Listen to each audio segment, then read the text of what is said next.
বিশ্বাস থাকা ভালো, কিন্তু অন্ধবিশ্বাস থাকা একটুও ভালো না। হ্যালো গাইস, আসসালামু আলাইকুম। কী অবস্থা, কেমন আছেন সবাই? আশা করি সবাই ভালো আছেন। আর আলহামদুলিল্লাহ আমিও অনেক ভালো আছি। আর যারা আমার ভিডিওটা কষ্ট করে দেখেন তারা অবশ্যই আর একটু কষ্ট করে একটা লাইক, কমেন্ট, শেয়ার দিয়ে পাশে থাকবেন।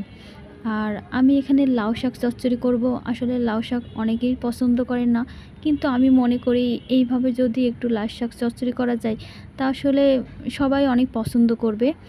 আর আমি এখানে একটু সরিষা বাটা, জিরে বাটা আর পেঁয়াজটা ভালো করে ভেজে একটু বাটা দিয়েছি।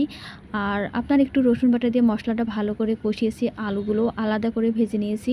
তারপরে আমি ডালির বড়িটা আপনারা অনেকেই চিনবেন না, আমাদের খুলনা বিভাগে এটা অনেক ফেমাস।